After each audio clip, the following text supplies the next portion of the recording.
So hi everyone, welcome to the second session. So now we have Professor Harold from NUS, and he's an assistant professor there, and also director collaborative learning and adaptive robot group. And then it's all yours. Okay, great. Let me take this off. Hi, everybody.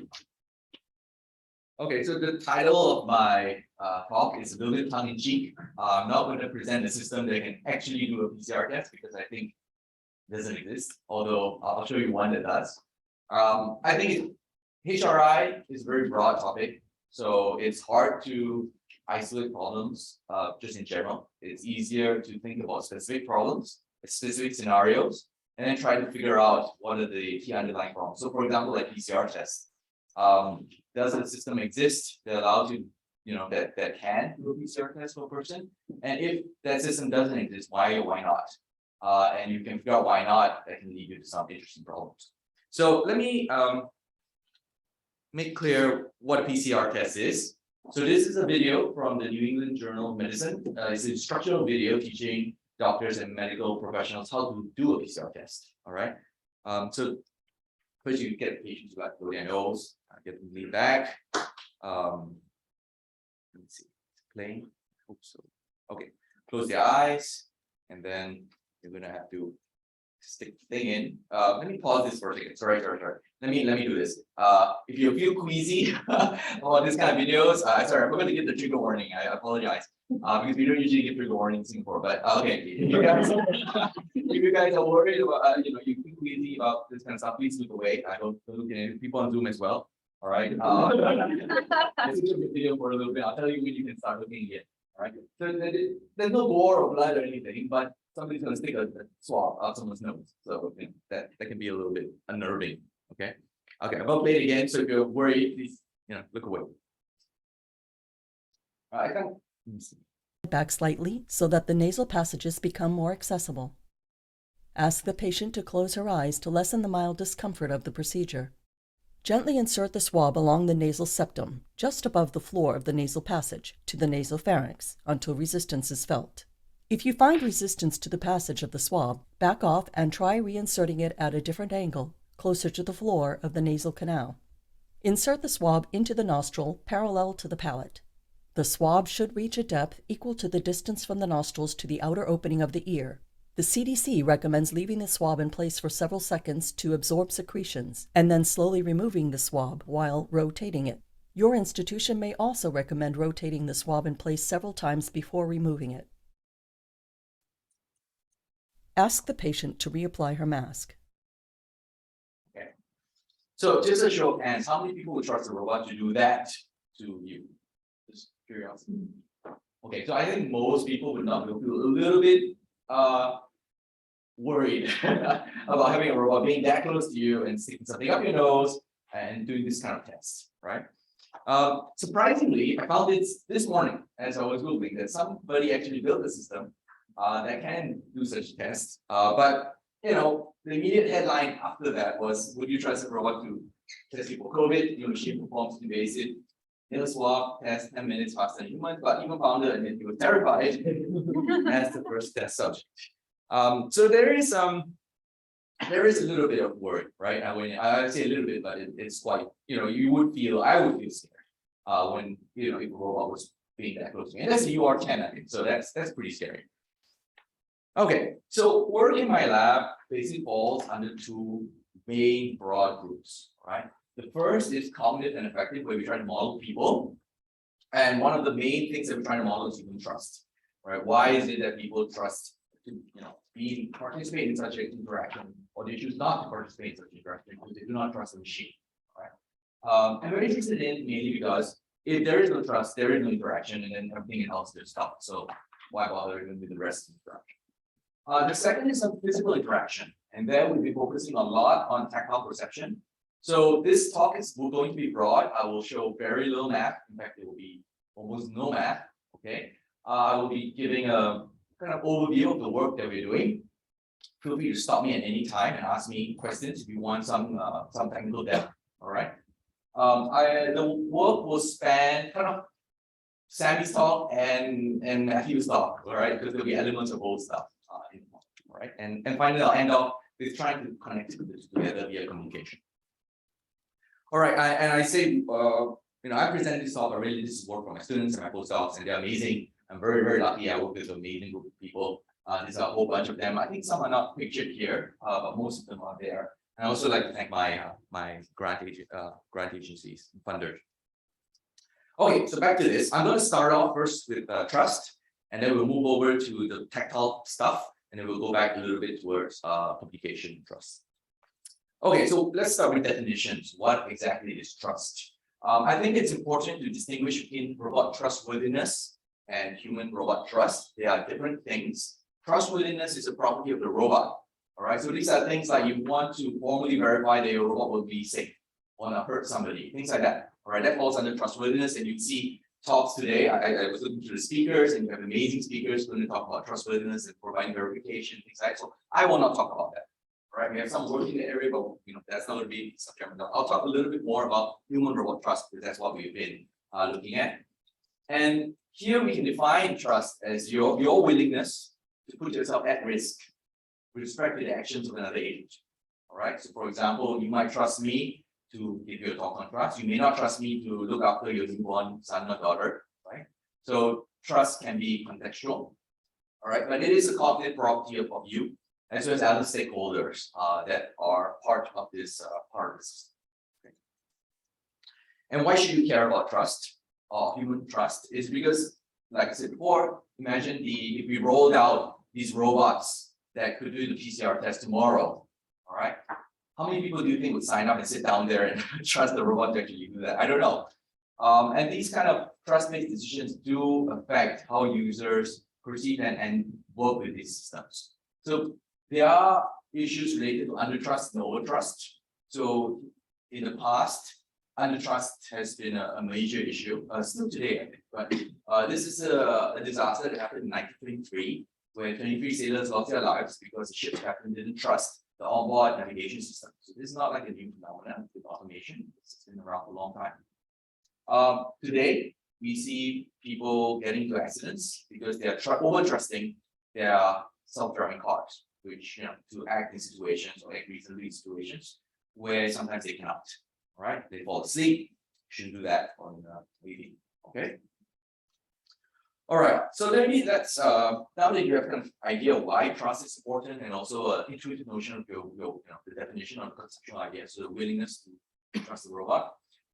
We model trust in a mathematical way using property graphical models. So you can think as you have a willingness to trust, and that leads to some action. To sit down there and let the robot stab you with a swab. Okay.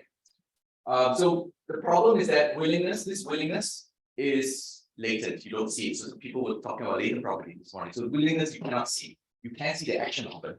This person sitting down. You can see this, but you cannot see this. So I think probably graphical model is a very natural way to model this. So you, for example, can model this to say, give it a symbol, plus a certain time t, and that gives rise to some action, the human action. Right, the human action.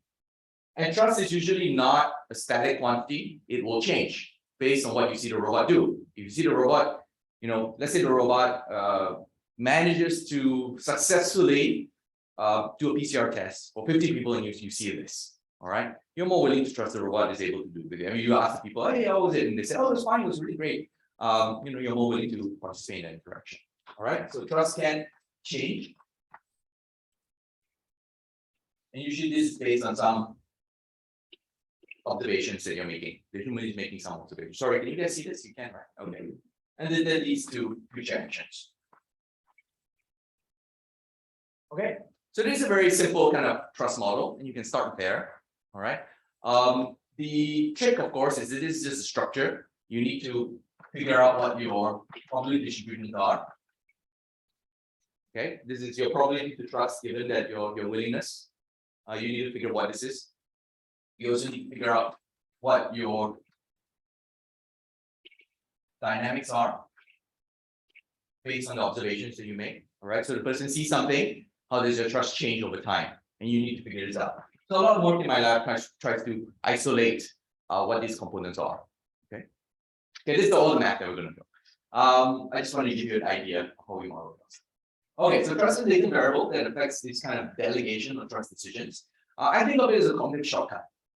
So people don't want to have to think about what you are going to do at a fine scale.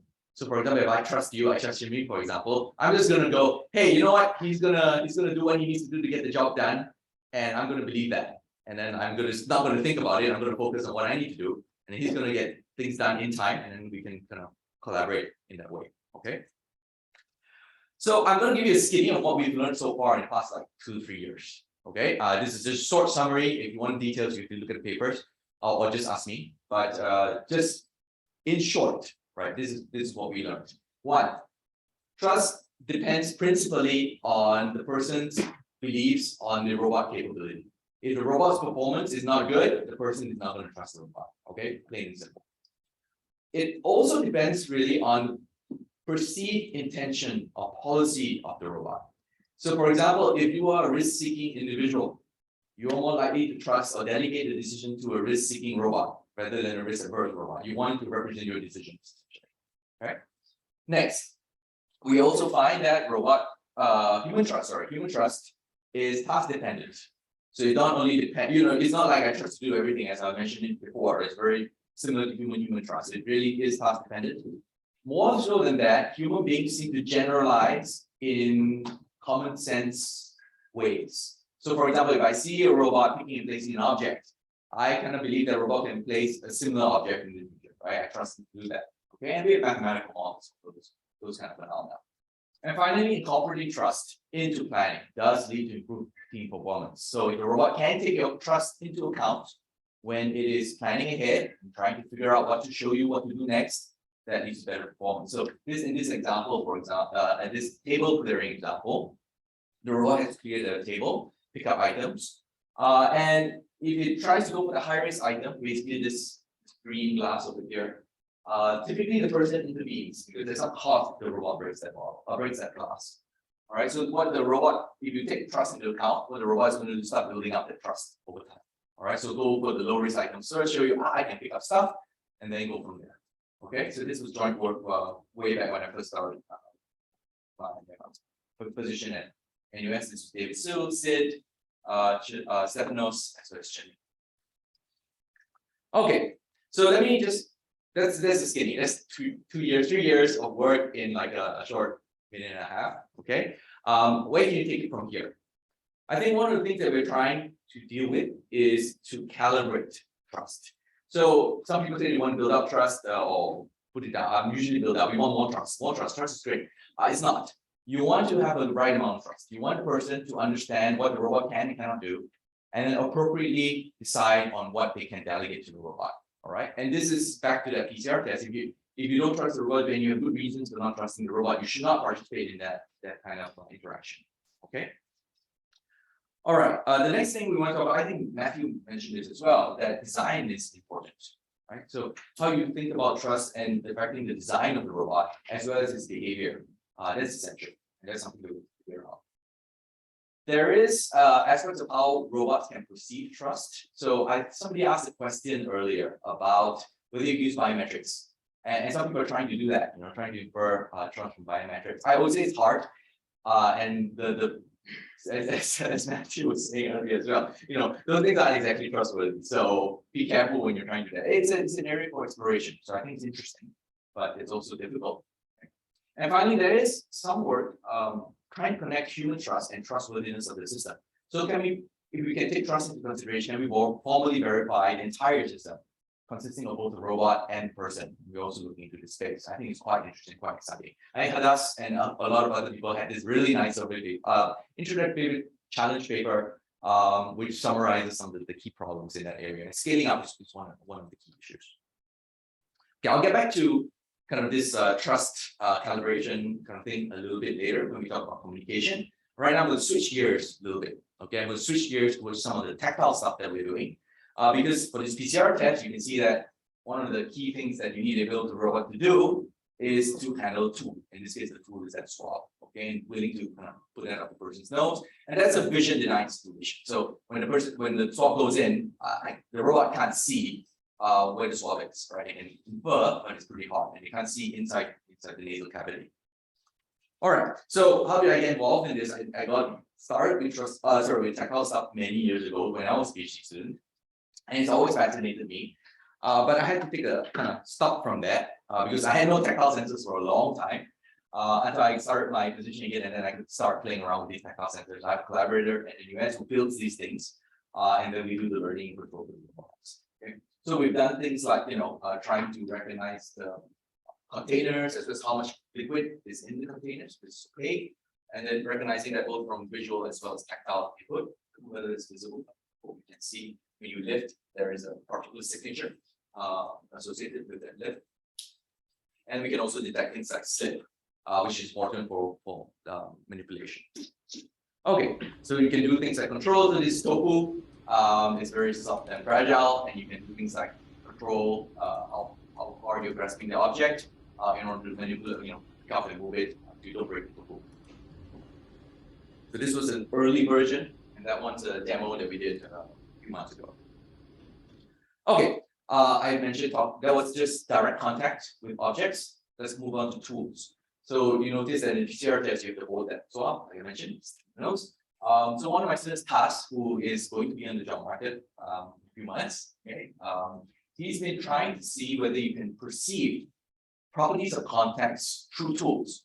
All right, and I'll talk a little bit about how we achieve that. Okay, let's talk about human beings. Human beings can do this. You might not know, but human beings have remarkable sense of touch. I don't have a tool here, but let's just say I hold this bottle. I can perceive not only that the contact has occurred, but also where the contact occurs, right, and the type of contact, right, whether it's with hard object or soft object, and I can do that. So how does that work? What happens is that when the contact is made, little vibrations are sent up this object. I picked up by the mechanoreceptors in the skin. That's transmitted to my brain, and my brain makes sense of that information. All right, so that's the science of this kind of touch, if you want.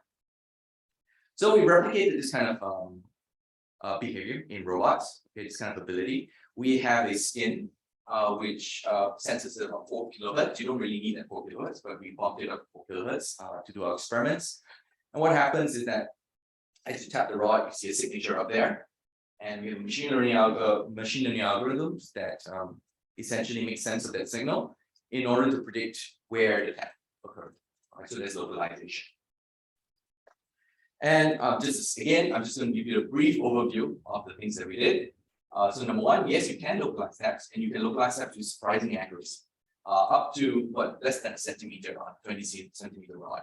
All right, and this is pretty cool, right? It means that you can actually begin to start doing trials like what I mentioned in our test. We have different kinds of algorithms that we've tried. Honestly, the deep learning or multi-layer perceptrons, they seem to work best, but stuff that's not in the paper is really hard to tune, really hard to get right. Okay, you have to kind of get the number of layers right, you need to get the number of neurons right, all and kind of tune the hyperparameters to get just things is working well. My PhD student was suffering a little bit because of this. I would say the SVMs with the fast Fourier transform features work very well, and they are super easy to trick. Okay, so if you want to start there. So you don't need to go with the MLPs. There are additional guidelines in the paper if you want to start doing this kind of stuff. You need to sample fast enough if you want to be able to localize contacts, all right, on the rod, about 2 to 3 kilohertz. And we find that if you have spatially distributed taxels, meaning that you have more than one touch sensor basically on the skin, you're able to do much better. I think this provides additional robustness to the system. Okay, so you can do this. I mean, that's tap localization, which is kind of a synthetic task, but allows us to quite characterize how well we're doing. We try to do other things as well, like great stability detection during human-robot handover, as well as full identification for speeding. And for handover, you can get up to 80%. This is using dynamic tactile sensing, just sensing these micro vibrations. You can do more specific stuff if you are willing to use other kinds of sensors as well, like proprioception, for example, on the force shock sensors on the robot, which we're not using. So you can do food classification, which is pretty interesting. you can get surprisingly good accuracy. And this fork is just from a supermarket. It's not a special fork. So Sid had some really nice work before showing that you can do this kind of work with a fork, FORQUE, because it's an accelerometer on the fork. There's no accelerometer here. It's just using tactile sensors on the robot river. Okay. And what we can find is that you can actually distinguish between most of these food items pretty well.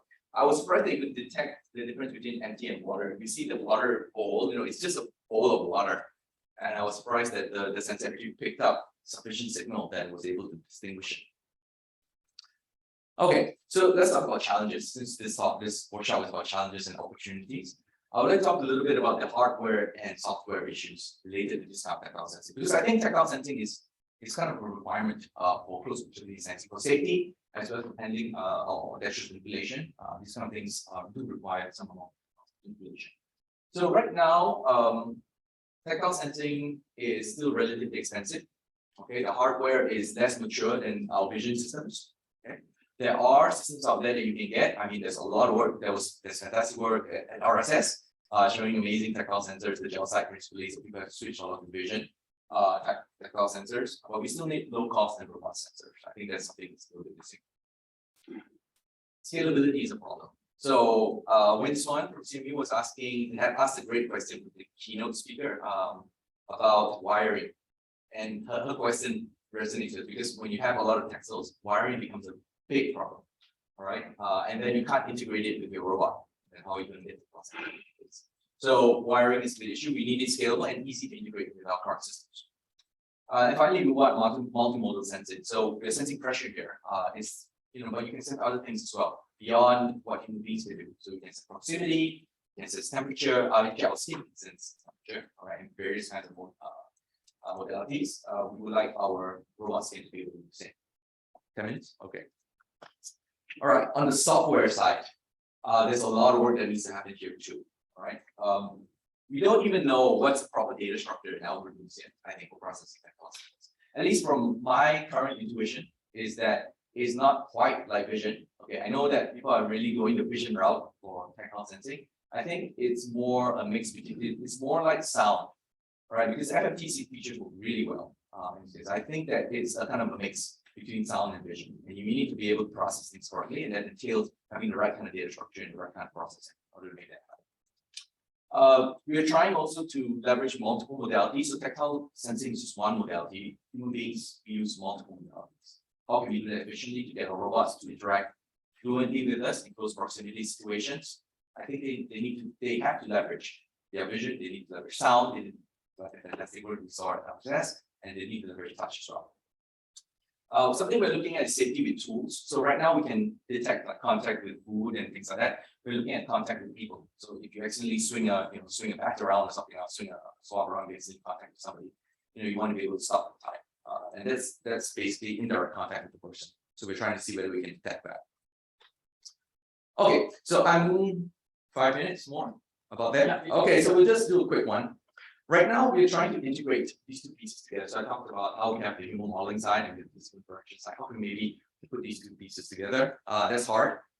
So I talked a little bit about trust calibration, and I think that essentially, what I'm trying to do is get our robots communicating with us better.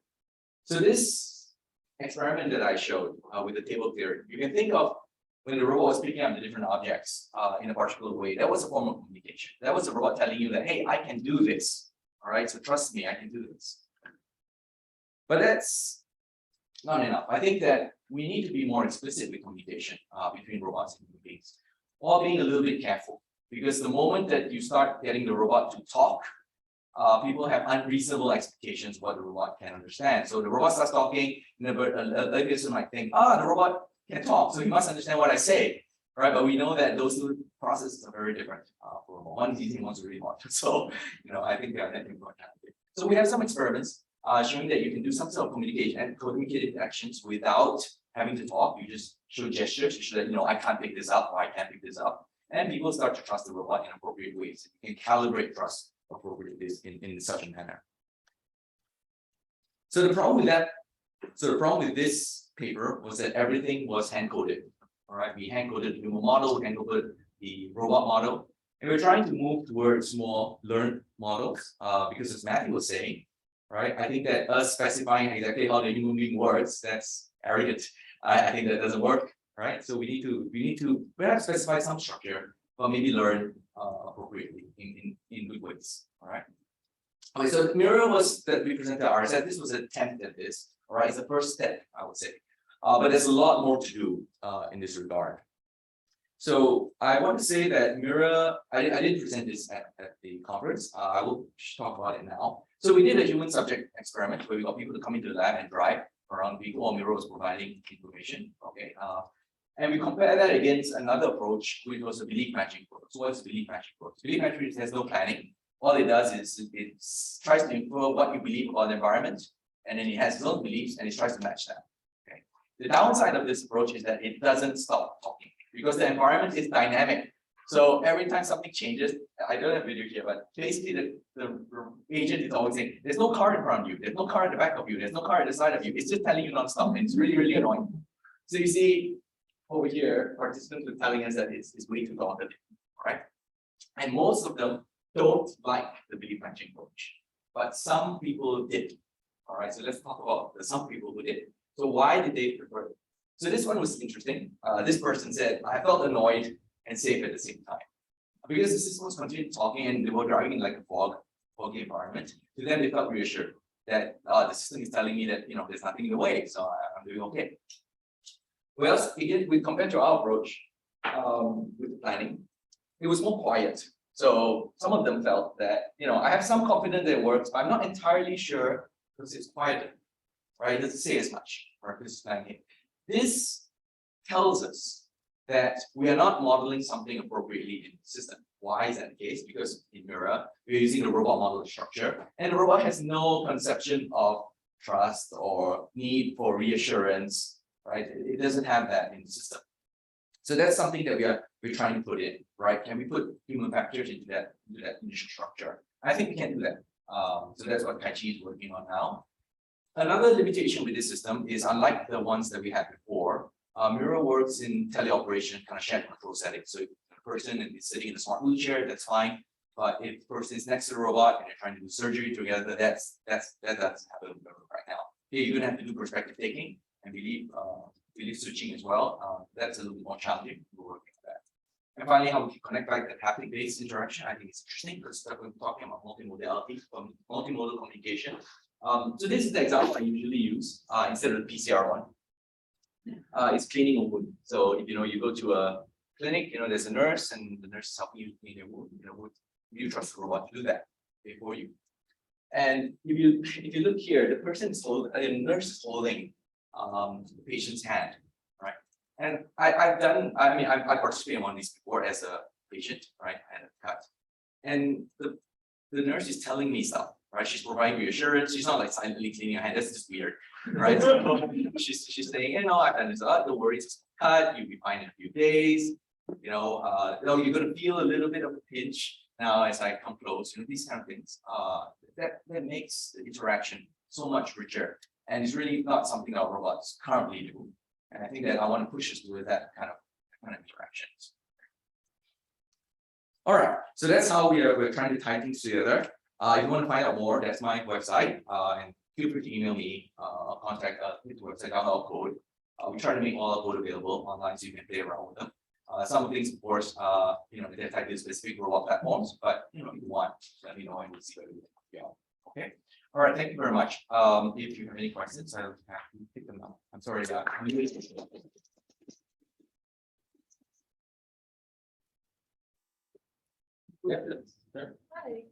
thank you for your talk. I was wondering if you could talk about the design of your tactile sensor and why you chose that one over something like a gel plate. Okay, so we are using piezo-resistive sensor. Yes, 40 Texel. And it is it's a graphene-based transducer. The property of this, the notable property of this sensor is that it has it's high frequency, can detect high frequencies. All right, so you can pop it up. It has like the material itself can detect about 1.5 kilohertz, but our sensing is about 4 kilohertz. Okay. The gel site doesn't sense it that kind of frequency. it goes up to about, I was speaking with, so I think she mentioned that it goes up to 60 or 90 right now. So there is a limitation there, though I think with 60 or 90 you can already do pretty well. Okay, it's not like a binary thing where you detect or don't detect, it's like kind of error. All right, so you can do pretty well, and I think that I was speaking to a student and she was showing like liquid determination, and they were doing really well with I think 30 hertz. So you can do really good stuff with gel side. I'm not. I mean, I'm all pro for our sensor because we are trying to commercialize our sensors and make it cheap and stuff like that. At the same time, I'm not. I think the field is open, so I'm happy for people to propose all kinds of different kinds of sensors, and then we should just all test it out and see what happens. Just like cameras. I would say that there are certain other benefits. Number one is we're trying to go cheap, like say low cost, and my collaborative Ben has this nice communication protocol, which allows us to simplify wiring. In fact, we can daisy chain sensors up so that you can have just like one wire. That's another reason why we take this kind of approach. Sorry, maybe you go here. Okay. So when you say you're learning the model of the human, how do you know you're learning the pipeline? Okay, that's a good question. So the question was, are you sure? Do you know how do you know you're learning the right model? Okay, so within the mirror framework, at least we don't. I believe there are unidentifiability issues. All right, it's just like IRL. All right, you don't exactly know your thing. I'm sometimes put on my Bayesian hat. All right, and if you're Bayesian, make sure you know what to do. You have right distribution of your parameters, and then you see your evidence and you maintain a posteriori. And posteriori can be multimodal in nature. And in that case, what you do is you sample during your planning, but it's more computationally expensive to do things that way. All right, so there are pros and cons of adopt this approaches. We're trying to characterize this identifiability issue theoretically, but until we do, I don't have any formal answer. Maybe you have the name. I don't think so. Okay, there was a question that For the PCR test with the robot, I think that like sharing information and making the interaction rich would be like a pretty good way to help people like want to use it. So I'm wondering like, what are your thoughts on like what information that robot would need to share with an end user so that they would actually like let the robot put the swab in their nose? Would it be like what types of sensors it has or a training video? Yeah, so that's interesting. That's a great question. Okay, I don't know the answer to that yet. Right now we are doing our approach is one of planning usually. So it's like if we model a person well enough or have enough data so that we can understand how people trust it goes, then we let the machine figure it out. All right, we let the algorithm figure it out. But I think what you're getting at is a little bit more like if you can set things up so that they're prior over what the robot can and cannot do. That's the design of the robot makes a difference there. I think that if you have a big giant UR arm sticking in front of my face, I'm very unwilling to put my head there. I think, and if I put my head within a, if you look at the video, the picture, I did put it in like a vice for the robot to be able to stick something. I think that's not good design right there. So I better not say too much. I mean, that's an actual product from the company, so I don't want to knock it. Maybe it works very well. I'm just saying that at least for me personally, I feel afraid when I see that. So yeah, I think these kind of things come into play. That's why trust is such an interesting topic. I think there's a lot of questions that remain unanswered. One of them is, how is it that how can we set things up so like a curriculum maybe who knows such that the person gets used to it, right? Used to the machine and understand what the robot can and cannot do, what's safety features and all that, so it's cool. Right. Some of it is getting used to it. I think people were worried about automation. They are worried about automation. Okay, and some of it will just be society kind of getting used to the prospect of robots moving around with this. Yeah. Any other questions? If not, No. time's up. Thanks.